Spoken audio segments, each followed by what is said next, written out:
गांव के बाहर एक पुरानी हवेली थी, बिल्कुल खामोश, सुनसान। लोग नर्तकी मंजुलिका की कहानियां फुसफुसाते थे। कभी वो हवेली की जान थी, अब एक भटकती आत्मा। कहते हैं रात के सन्नाटे में उसकी हंसी गूंजती है। सूरज ढलने के बाद कोई भी हवेली के पास जाने की हिम्मत नहीं करता था। कई साल पहले ठाकुर सिंह नाम का एक अमीर जमींदार हवेली में रहता था। वो मंजुलिका की खूबसूरती और नजाकत पर मोहित हो गया था। उसने उसे अपनी रखैल बनाकर हवेली में लाया। उसे क्या पता था, ये फैसला उनकी जिंदगी बदल देगा।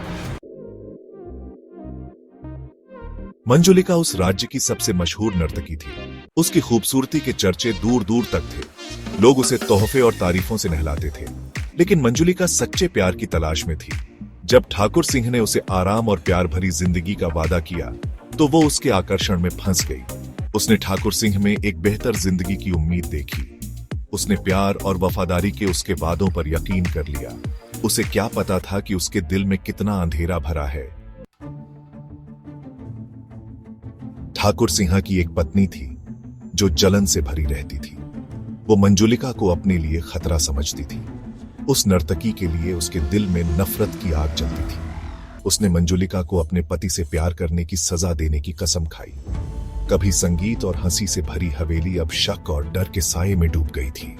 नौकर ठाकुर की पत्नी और मंजुलिका के प्रति उसकी बढ़ती नाराजगी के बारे में फुसफुसाते थे।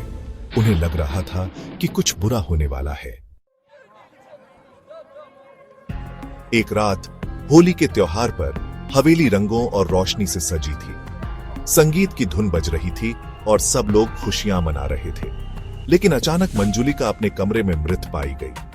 गुस्से और गम से अंधे होकर ठाकुर सिंह ने अपनी पत्नी पर हत्या का इल्जाम लगाया। उसने उसे हवेली से निकाल दिया। उसका दिल मंजुलिका के गम से भरा हुआ था, लेकिन सच्चाई कुछ और ही थी। मंजुलिका की हत्या ठाकुर की पत्नी ने नहीं की थी। ठाकुर सिंह ने खुद उसकी जान ली थी। लालच में अंधे होकर उसने मंजुलिका से सोने का खजाना देने का वादा किया था। उसका वादा पूरा करने का कोई इरादा नहीं था।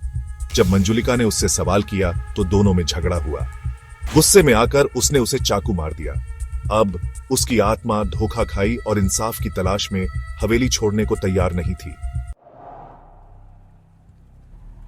जल्द ही हवेली में अजीबोगरीब घटनाएं होने लगीं। अजीब आवाजें, टिमटिमाती रोशनी और परछाइयां। नौकर डर गए थे। वे सफेद कपड़ों में एक औरत के बारे में बात करते थे, जिसकी पायल बजती थी और जिसकी आंखें गुस्से से जलती थीं। मंजुलिका की आत्मा शांति न पाकर हवेली के गलियारों में भटकती रही, उस आदमी से बदला लेने के लिए जिसने उसे धोखा दिया था। उसका दुख और गुस्सा हवेली में गूंजता रहा, उसे डर का अड्डा बना दिया। ठाकुर सिंह अपराध बोध और डर से पागल हो गया। उसने अपनी बाकी जिंदगी मंजुलिका की बदले की आत्मा से डरते हुए बिताई। हवेली, जो कभी उसकी दौलत और शान का प्रतीक थी, उसकी जेल बन गई। मंजुलिका की कहानी एक किंवदंती बन गई, गांव भर में फुसफुसाई जाने वाली एक कहानी, एक याद दिलाने वाली कहानी कि विश्वासघात और धोखे की कभी माफी नहीं मिलती, खासकर अलौकिक दुनिया में। साल बीत गए। ठाकुर सिंह एक टूटे हुए आदमी की तरह मर गया। हवेली वीरान रह गई। उस दुखद प्रेम और क्रूर विश्वासघात की गवाही देती रही जो उसकी दीवारों के भीतर हुआ था। लेकिन मंजुलिका की मौजूदगी बनी रही। कुछ लोग कहते हैं कि मंजुलिका के कमरे में खून का धब्बा कभी नहीं मिटा।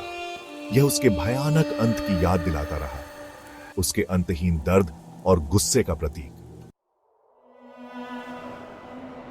हवेली खामोश खड़ी थी, एक अजीब सन्नाटे में डूबी हुई। मंजुलिका की आत्मा हमेशा के लिए अपनी बेवफाई की जगह से बंधी गलियारों में भटकती रही। इंसाफ के लिए उसकी चीखें रात के सन्नाटे में गूंजती रहीं। किसी ने उसके शापित मैदान में घुसने की हिम्मत नहीं की। मंजुलिका की कहानी जीवित रही, उस अंधेरे की याद दिलाती रही जो इंसान के दिल को निगल सकती है और उन बदले की आत्माओं की जो अतीत के रहस्यों की रक्षा करती है।